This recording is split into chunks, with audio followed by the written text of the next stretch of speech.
Hey, everybody, Carrie Borcherdane. It has been a long time since I have been on here. It's so nice to be back. Man, I have to say that I was ready for 2016 to be over, and I am even more ready to have 2017 be an awesome year. So far, so good. So I have been out doing a lot of things related to work, and I'm super excited to start sharing more with you, and so stay tuned. But today I wanted to kind of talk about Valentine's Day. Yesterday was Valentine's Day. Some people absolutely love Valentine's Day, like they had this most magical, romantic day yesterday, and some people hate Valentine's Day. It might even be a little bit traumatizing.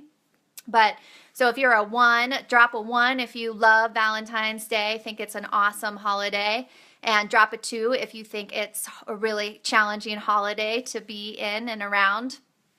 So, when it comes down to it, Valentine's Day is completely about relationship.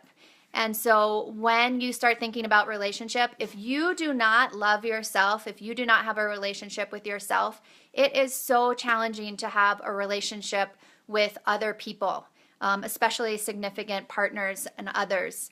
Because if you are constantly thinking that you're a terrible person or that you're not good enough or all of these commentaries that we have going on in our head, if you're thinking that, then it's really hard to believe that other people like you and that other people love you.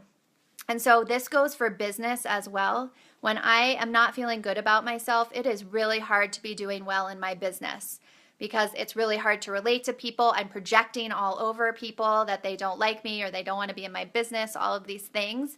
So everything sort of starts with loving yourself.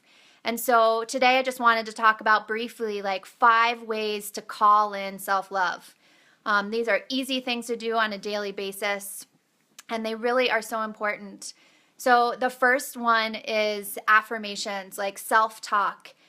Pay attention to the things that you are saying on a daily basis. Like if somebody were to write down the commentary that goes on in your head on a daily basis, what would that commentary be? Like, what are you saying about yourself? Are you saying really awesome things about yourself, or are you going down the road of I'm not good enough, I'm not smart enough, I'm not talented enough, Jane is way better than me, all of these things? If that is the case, and all of us have that at times, but be aware of it and see if you can kind of switch it around, turn it around to the positive, and let yourself know, like, love on yourself. Pretend that when you're talking to yourself, you're talking to somebody that you love, which you should be. Like, out of all of the people in the world, you landed on this planet. Like, your brightness, you're shined out. Like, let it shine out. You are meant to be here. What is your purpose? What is your meaning?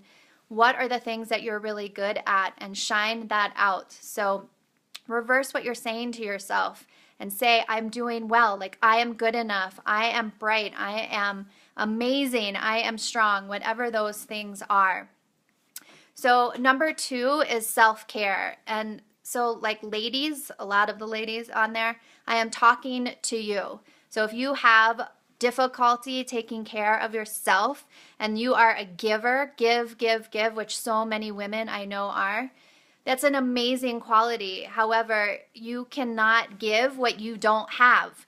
So if you are constantly putting everything out, then you have nothing left to give and you're depleted. And this is when people get sick and feel toxic. So do your best to do things on a daily basis that serve you, that fill you up, that fill up your cup so that you do have enough to give when the time comes.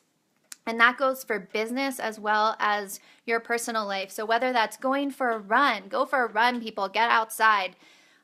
Take a bath in some bath salts. Do things that are sweet. Play with your dogs. Go for a walk. Take a bike ride. Anything that fills up your cup so that you have enough to give when you need to. And that creates that self-love. When I am depleted, it is really hard to love myself. So the third one is boundaries, and I think that also goes with the self-care piece as well. So boundaries are not a dirty word. Saying no to people is not a dirty word. you know, sometimes people just talk to you and it just hits you in a certain way that you really remember it. And I remember I was in my master's program, and I am definitely a yes person. So my professor took me aside and he was like, Carrie, get it together. He's like, you're saying yes to everything and it's totally depleting you. And he said to me, when you are saying no to something, then you are saying yes to something else. And for some reason, that has always stuck with me since then. And it has been so important, both in my work life as well as in my home life. If I have the ability to really say no to the things that I don't want to do rather than say yes and then be really pissed off about it and feel resentful to the person it wasn't even their fault because it was my choice. Say no to the things that do not serve you, that do not align with your goals, that do not align with who you are. Because in the long run, that is going to create so much more self-love and so much more fulfillment and so much more time that you need. So say some no's this week to the things that maybe you don't want to do, that don't serve you. The fourth one is protect yourself. And what I mean by this is really hilarious because I had never heard this word before, but I had a client the other day who told me the word frenemy. And I had never heard that word before, but it is becoming one of my new favorite words. So all of us have frenemies. These are people who are in our life that seem like our friends, but they do not support us in any way. They actually kind of get enjoyment from us not doing well, and they get some glee from us maybe even feeling a little bit of pain, and that is only because it makes them feel better about themselves. So get rid of the frenemies immediately. We want people to be surrounding us.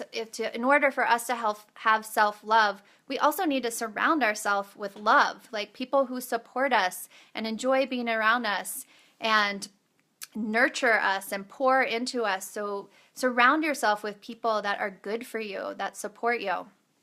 And then finally, forgive yourself. So in my opinion, this is one of the biggest killers to self-love. Our own like disability of not forgiving ourselves for mistakes that we have made.